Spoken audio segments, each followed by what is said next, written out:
I will be discussing and mostly reviewing the first chapter of the book by author Paul Fussell titled Poetic Meter in Poetic Form. The chapter is called The Nature of the Meter, which is also the title of this video. Paul Fussell was a scholar, a professor, and a critic of literature. The reason as to why he is important is not only that he wrote the work that I will be reviewing as of right now, but his work was actually very impactful.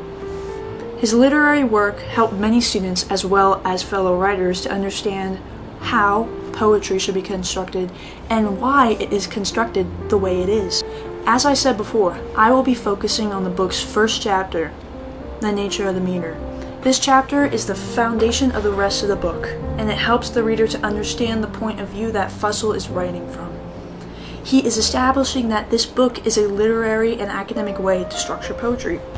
He is analyzing the way it is structured and breaking it down to the most basic principles so any reader could begin to understand the structure and pattern of poetry. The nature of the meter jumps straight into the information without any real introduction to ease the reader into it.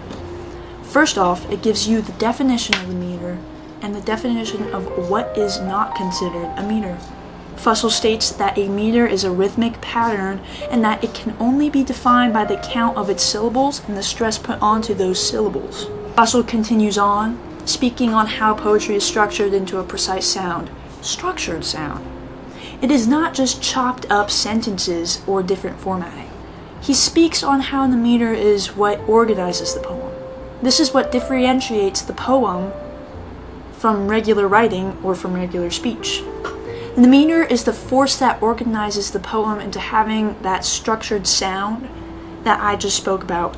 It's like the beat of the poem. Fussell goes on to speak about the different types of feet. Before I say what they are, if you didn't know already, feet are the syllables that are stressed and unstressed within the meter. They are part of the meter itself. Lambs, trochees, all those, according to Fussell, have an emotional effect. The emotional effect is backed up by the movements, energy, and tone that the metric feet produce in the meter. Fussell dives deeper into detail on how these metric feet present themselves in certain poems, and even how different metric feet have a different sound and a different look on a page.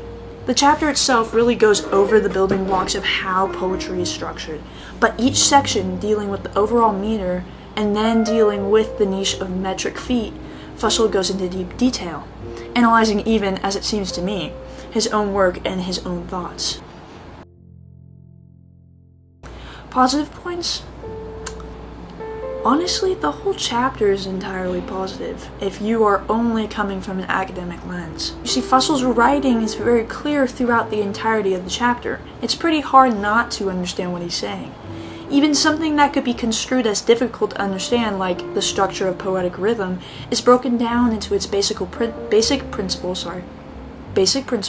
and written straightforward, not hiding behind a lot of flowery writing. His writing is simple, blunt even, and with academic work that is the best way to teach anyone about anything. He starts the conversation out with the why, not with the rules, but with why the meter should matter to the reader, and why it even matters at all. He gives you concept and formula, a 2 and 1. Fussell is really great at showing examples of what he discusses, and in turn he gives an analysis of how and why it worked. This is what is so great about it. He shows it, illustrating how it works. He speaks on how different choices work to show character, to show movement, and to show emotion, all based on which metrical feet is chosen. His writing stays strict. It doesn't branch out into side topics, into theories. He stays on topic and doesn't let his writing become abstract. He keeps everything literally academic.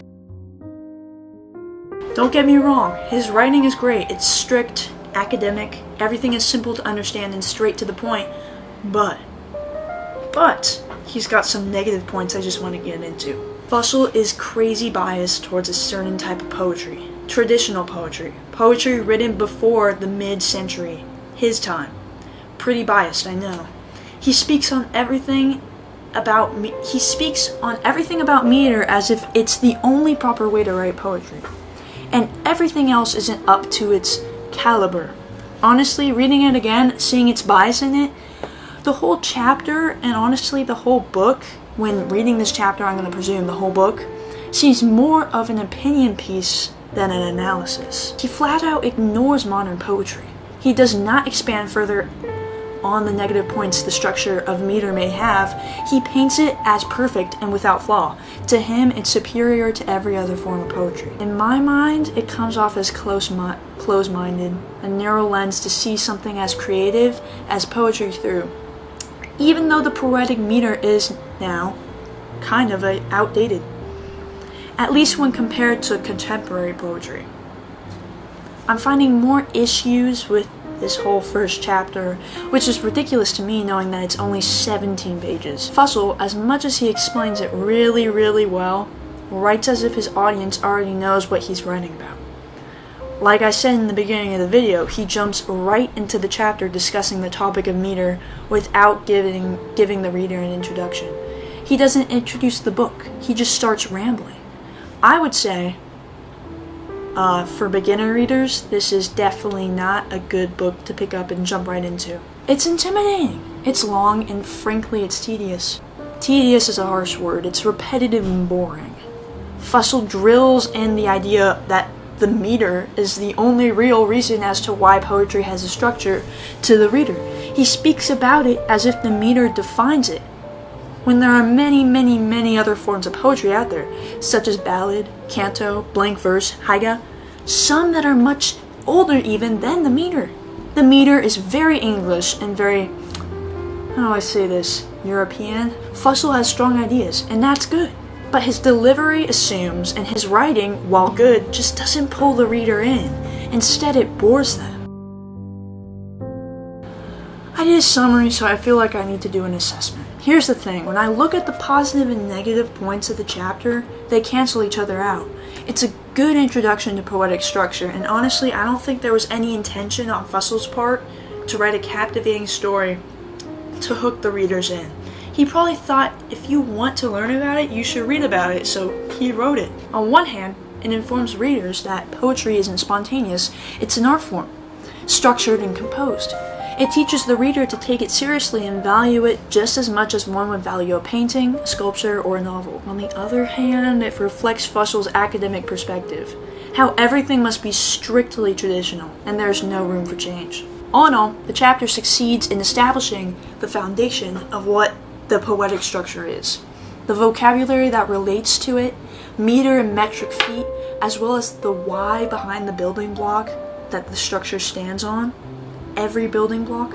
To wrap this up, really all that I can say is that poetic meter and poetic form is a pretty good guide on the structure of poetry. The chapter that we discussed, The Nature of the Meter, which opened the book up, discusses the way that poetry speaks in the language of rhythmic sound through metric feet. Even though it has its flaws, there are some pretty positive points, and I believe it is a good comprehensive guide on how meter is the core of traditional European poetry, especially during Paul Fussell's time, the author of the book, and that it's not only a tool. The meter is what gives traditional European poetry the rhythmic sound that is so recognizable.